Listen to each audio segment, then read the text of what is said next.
je sais que c'est pas des thèmes qui sont faciles à discuter nécessairement, Non. mais je pense à toutes les femmes qui ont subi de l'inceste, qui ont subi des agressions sexuelles, qui étaient dans une situation de vulnérabilité, mais qui ont décidé, pour faire face à cette injustice-là, d'aller en cours, de témoigner, Hey, ça prend un courage faire ça, mais en même temps, ça doit être tellement libérateur. Josée, est-ce que tu sais qu'il n'y a que 5% des femmes qui poursuivent? Que 5%. C'est tellement difficile. Puis ça a évolué, là. Depuis en 1983, là, un homme marié avec sa conjointe pouvait forcer sa conjointe à des relations sexuelles. C'était un viol, mais on ne considérait pas ça. Ça a commencé à changer à la Cour suprême du Canada en 1983. On va dire, ça fait pas si longtemps. Ça fait pas si longtemps, puis 5% encore aujourd'hui. Peut-être que MeToo a changé quelque chose, que plus de femmes vont jusque-là. Oui. Mais oui, ça doit être libérateur. Parce que sinon, c'est des coupables, c'est des bourreaux, puis c'est des victimes. Puis tu restes victime toute ta vie. Il y a des choses qu'on traîne toute notre vie. On a beau aller en psychothérapie, à répétition, il y a des choses qu'on traîne toute notre vie parce que ça a été extrêmement traumatisant. Oui. Même si c'était pas... Oui. On a de la visite. Oui. Donc, on a Sophie qui est là. Bonjour, Sophie. Là, il faut que le son fonctionne, là, par exemple. OK. Là, je vois que... Oui, est-ce que vous m'entendez? Très bien. Merci. Est-ce que c'est la même Sophie là, qui cherchait le lien? Il y a un petit délai. Oh! Oui, en effet. Mais c'est très complexe hein, sur Facebook. Je comprenais rien. Là. Alors, avec raison, là, c'est ça que ça nous indiquait qu'exceptionnellement, on ne pouvait pas partager de lien et ça ne fonctionnait pas. Mais merci d'être là. Donc, persévérante. Oui. C'est drôle, il y a beaucoup d'échos. Je ne comprends pas. Peut-être enlever les écouteurs ou mettre des écouteurs. OK, là, c'est mieux. J'avais ouvert d'autres fenêtres. OK. Alors, oui, c'est ça. Écoutez, moi je voulais donner un peu de nouvelles, Mayou, et puis il y a des choses qui me sont arrivées dernièrement, il y a peut-être 2 mois de ça. J'ai eu des problèmes d'eau chez moi et puis j'ai eu à aller prendre une douche chez mes parents. De temps en temps, j'ai eu un problème d'eau comme pendant 1 mois. Et puis, c'est là que j'ai vraiment... veux pas, le Doc Mayou m'avait allumé sur plein de choses par rapport à tu sais, mon père, comment qu'il appelait ça, les transgressions sexuelles, tout ça. Oui. Et puis, une journée que j'ai été prendre ma douche chez eux, j'étais assise sur le petit sofa. Puis après ça, j'étais sur le bord de m'en aller. Puis là, je vois ma mère s'approcher du petit sofa où j'étais. Je comprenais pas trop. Mes parents, on était dans le salon tous les 3. Mes parents étaient tous les 2 là. Et puis, là, elle place quelque chose. Elle fait comme placer quelque chose. Elle se passe les mains sur le dessus du sofa, du haut du sofa. Puis là, après ça, elle fait comme s'en aller. Puis là, elle revient. Puis là, elle replace quelque chose en dessous d'un coussin. Puis là, elle dit « Ah, les revues à ton père. Oh. » Là, j'ai fait comme « Tabarnak! Tabarnak! » Écoute, moi, l'affaire, c'est que mon père laissait traîner des revues à des places et il laissait traîner des vidéos porno à d'autres places, en arrière du vidéo. Là, j'ai fait comme, il l'avait laissé dépasser d'en dessous des coussins du divan du salon. C'était clair que c'était exprès, puis elle contribuait. Oui, bien, c'est ça, j'allais dire. À ce que lui voulait qu'elle fasse. Est-ce que moi, je n'avais pas vu ça. Exact. J'ai pas compris, Sophie, vous avez dit, elle contribuait à... Elle, en fin de compte, elle montrait ce que mon père n'avait pas voulu, mon père avait laissé dépasser une revue porno, un petit bout de revue porno probablement d'un des coussins du salon. Oui. Il était caché en dessous d'un coussin du salon. Oui. Et puis, moi, je m'étais assise sur le sofa, je n'ai jamais vu ça. Tu sais, je me suis assise peut-être 5-10 minutes. Je n'ai jamais vu ça. J'étais sur le bord de m'en aller. Ma mère qui se lève, qui s'en va vers le divan. Et puis, qui là, je vois qu'elle hésite. Elle flatte le dessus du divan. Je ne savais pas trop ce qu'elle faisait. Elle replaçait les coussins. Elle a fait de quoi? Elle a voulu comme repartir. Elle est revenue. Puis là, elle a replacé la revue à mon père en dessous du coussin. Puis elle a dit, les revues à ton père. Ouais. Fait que c'était comme pas nécessaire si elle ne l'avait pas souligné, Sophie s'en serait pas rendue compte. Ouais. C'est ça que tu voulais dire. Exactement. Okay. C'est comme si, tu sais, Doc Mayou, il disait tout le temps que il y avait eu je veux pas, ma mère avait été complice de mon père dans tout ça, dans toutes ces choses-là. Elle avait fermé les yeux ou elle faisait par exprès pour que je sois là, parce que quand j'étais là, mon père, tu sais, quand j'allais visiter ou quoi que ce soit, mais mon père, je sais pas, il était plus excité ou quoi que ce soit sexuellement, tu sais. Mais là, écoute, ça a tellement été clair pour moi, là, ça a été comme...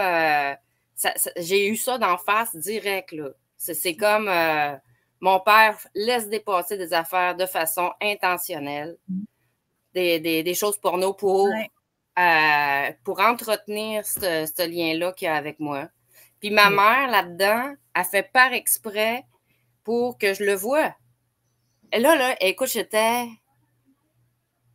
hostie de pervers, puis l'autre qui embarque là-dedans, Chris, qui n'ont pas de jugement. Tu sais, là, j'ai fait vraiment...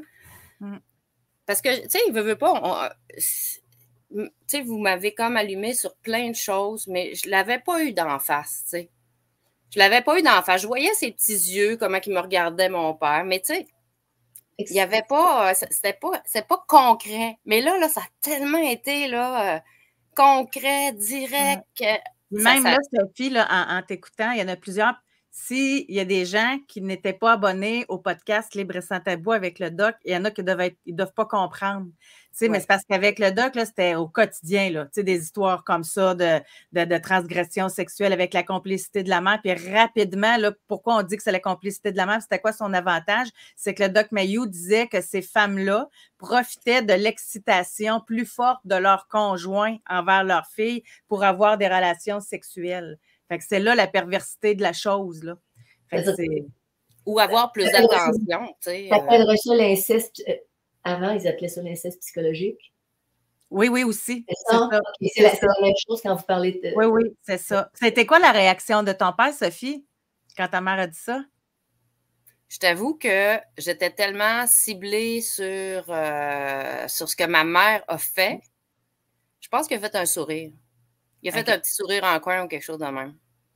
Mais j'étais tellement ciblée sur ce que ma mère venait de faire que j'ai pu regarder qu'est-ce qui se passait, mais j'étais tellement sidérée, j'étais comme quoi? C'est comme pour moi, c'est comme la preuve ultime, tu sais, de qu'est-ce que Doc Mayou m'avait fait travailler pendant plusieurs fois, là, tu sais, quand je vous avais appelé, là. C'était quoi la relation avec votre mère, Sophie? Ma relation? Oui, la relation que vous avez eue avec votre mère, est-ce que... Ma mère je pense qu'elle était jalouse un peu de moi. Il y avait une genre de compétition, là. OK. Puis c'est évident pour vous, à partir de quel moment vous en avez pris conscience de ça, cette compétition-là, de la mère face à sa fille? Oh, ça fait... Ben, là, maintenant, je dirais que c'est de la compétition, puis c'est de la jalousie aussi, parce que moi, tu sais, veux pas, j'étais une belle femme, une belle fille, une belle fillette aussi. Tu sais, j'étais très jolie. Puis, tu sais, moi, à 12 ans, je mangeais ce que je voulais. Elle était grassette. Tu sais, même, tu sais, elle avait du surpoids. Puis, elle était pas nécessairement très jolie. Tu sais, fait que moi, écoute, Moi, je mangeais n'importe quoi. J'étais tout le temps rendue dans le congélé, dans le garde-manger, dans le frigo. Puis on dirait que plus elle me disait justement ce genre d'observation-là, plus ça me tentait de comme la contrer, puis d'y aller plus souvent, là, tu sais. Ouais. Mais ça a créé quand même une certaine dépendance à la bouffe, tu sais. Ouais, ouais. Que là, maintenant, je te dirais, je me suis toujours acclimatée, mais là, présentement, je suis dans la quarantaine, puis je suis en préménopause, puis faut que j'arrête cette dépendance-là, puis c'est pas facile. Ouais. OK. Puis ça fait quoi de constater, là, tu sais, quand c'est arrivé cet événement-là, là, pour lequel tu nous appelles aujourd'hui, Ouais. ça a-tu fait OK, là, je vois clairement où ça a amené une colère, où ça a amené quelle sensation ça a fait? Ça a fait un je vois clairement. Je vois clairement, et puis là, ça a été comme si c'était très, très, très concret, là. Ça m'a fait vraiment avancer. Tu sais, avant, peut-être que j'avais comme, j'y croyais à 80%, 70, 80%. Là, ça a fait 100%. C'est comme si ça m'a fait cheminer vite, vite à ce niveau-là, là, puis ça a fait comme, hey, toi, là, tu sais, ce que je relatais des fois, c'était que lorsque je me masturbais, des fois, je voyais mon père arriver dans mon imagination. Alors là, écoute, quand la dernière fois que j'ai vu la face, j'ai fait comme Christ ton camp. Christ ton camp, mon esti. Toi, mon esti de pervers, là, qui n'a pas d'allure puis qui n'a pas de jugement, là, Christ ton camp. Puis là, mais c'est comme si ça m'a fait cheminer à ce niveau-là, là. Parce que là, ça a été tellement concret que ça pouvait pas être autre chose. Fait que ça va être quoi les rapports avec vos parents dorénavant, avec cette conscientisation-là? Les rapports avec mes parents, ils n'ont jamais été faciles. Je te dirais, avec ma mère, ça n'a jamais été nécessairement facile. Non, mes parents, eux autres, j'étais leur fille et je devais leur obéir et je leur devais quelque chose. Bien sûr. Puis pendant la pandémie, un moment donné, j'ai comme arrêté de leur parler parce que, en tout cas, je voulais pas me faire vacciner. J'avais beaucoup de pression d'eux autres, même s'ils n'étaient pas malades, puis il n'y avait rien, là. Même, c'est sûr qu'ils étaient âgés. Puis là, présentement, j'ai une relation, j'ai la meilleure relation que j'ai jamais eue avec eux autres. Ah. C'est juste facile. Ils me reprochent plus rien. Je leur demande pas beaucoup de choses. Puis j'aime ça les voir, puis leur parler, puis mais ça sera jamais proche. Juste avant, ça se peut-tu que juste le fait d'avoir fait le travail, de les voir tels qu'ils sont, c'est que ça change tout. C'est qu'il n'y a plus d'attente, ils sont comme ça. Donc, vous arrivez en toute connaissance de cause. Il n'y a comme plus de surprise ou d'attente, là. Ben, c'est sûr que pour moi, j'ai moins de reproches aussi. Tu sais, je suis moins agressante envers eux. Je suis moins... Mais même si, un peu avant la pandémie, je n'étais pas si agressante que ça, eux autres, ils étaient agressants face à moi. C'est parce que c'était moi, on avait un pattern dans notre famille que c'était moi qui étais responsable du bonheur de mon père et de ma mère. Mm-hmm. Ma mère était responsable du bonheur de mon père et de moi. En tout cas, puis mon père aussi. Fait que là, tu sais, il y avait comme un genre de mauvais patterns comme ça, là, qui étaient là. Puis là, ben moi, avant la pandémie, j'avais comme lâché. Ça fait un bout de temps quand même que j'ai lâché ce pattern-là. Puis eux autres, c'était tout le temps... Voyons, t'es pas assez ci, t'es pas assez ça. C'est tout le temps des reproches à chaque fois que j'allais chez eux.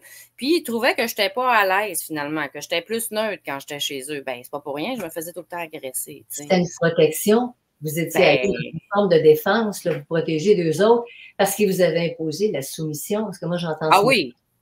C'est exactement l'obéissance, là, tu sais, là. T'es notre enfant, tu vas nous obéir, là, tu sais. Ah oui.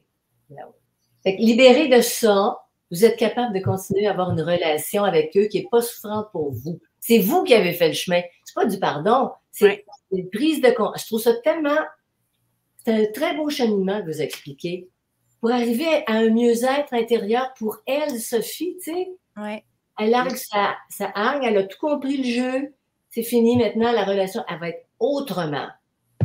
Ah oui, parce que moi, c'est ça que je leur imposais. Je leur disais, moi, je veux que ça soit harmonieux pour que je sois à l'aise. Parce que sinon, moi, écoute, on va juste se croiser un peu de même, puis c'est tout. Là. Tu sais, moi, je ne suis pas intéressée. Puis ma mère, ben elle, ce qu'elle m'a dit suite à ça, elle m'a dit qu'elle ne voulait pas vivre sans que je fasse partie de sa vie. Fait que là, présentement, ben mettons, tu sais, quand mon père s'emballe pour certaines choses, ben ma mère, elle l'apaise un peu, puis vice-versa. Quand ma mère s'emballe à certains niveaux, ben mon père, il dit « Hey, beau, là... On se calme. On se Ben oui. calme. Oui, oui. Mais ça veut dire mais- que la jalousie de votre mère, elle s'est évanouie, elle aussi? Parce que Non. vous voyez comme une adulte? Non, vous sentez encore ça. C'est encore Ben là. oui. OK. Et vous vivez avec. C'est ça la différence. Ben, c'est parce que je la laisse pas. J'ai mis mes limites, puis je les laisse pas. Tu sais, ils ont le droit de se fâcher un petit peu. On se parle pas pendant 3 ou 4 jours. Puis après ça, ben, on recommunique ensemble, tout simplement. Puis oui, les voir tels qu'ils sont, ça a été important. Parce que moi, ça a apaisé mes attentes, en effet. Mais écoutez, c'est un cheminement qui date de 20 ans. Là. C'est essayer de créer une relation qui avait de l'allure. C'était pas évident parce que moi, écoute, il y avait d'autres personnes. Quand j'allais les voir, ils restaient dans une autre région. Quand j'allais les voir, moi, j'allais voir d'autres personnes. Puis eux autres, ben, ces personnes-là, ils les côtoyaient plus. Puis, moi, j'avais plein de reproches à ce niveau-là. Ah, ces personnes-là, ils t'aiment pas. C'est juste, tu sais, eux autres, ils avaient eu surtout ma mère, là, avait eu des mauvaises relations avec ces personnes-là. Ben, ça avait mal viré. J'essayais d'avoir une emprise encore sur toi, Sophie. Complètement. Mais quel privilège d'avoir un suivi. Merci. Oui, ben, je voulais le dire parce que je trouvais ça tellement. Oui. J'ai une petite question avant que Sophie s'en aille. Oui, vas-y, Janine. Sophie, étais-tu fille unique? Ben oui. Ah, bon Dieu, c'est encore pire. C'est encore pire. T'es bonne. T'es bonne. Ben oui, c'était encore pire. Oui. Toute l'attention, tous les problèmes, mais c'est l'enfant l'enfant unique là, qui digère tout ça. Puis j'étais, à partir de 12 ans à peu près, c'était presque moi le parent, là. Tu sais, c'était moi, tu sais, toi, qu'est-ce que t'en penses de ci? Puis là, ben, un moment donné, c'était presque les histoires de couple, là. Non, là, je voulais pas en entendre parler. Tu sais, ma mère, elle s'est essayée comme à 3 ou 4 reprises de me parler que mon père avait si... Oh, non, ça me... Tu sais, là, c'est moi l'adulte, puis c'était eux autres des enfants. C'est déjà bon d'avoir mis les limites, là. Il y en a qui n'émettent pas les limites. Oui. Ben, j'avais une forte personnalité. Parfait. C'est ça qui m'a beaucoup aidée. Tu sais. Hey, merci, Sophie. Ça fait plaisir.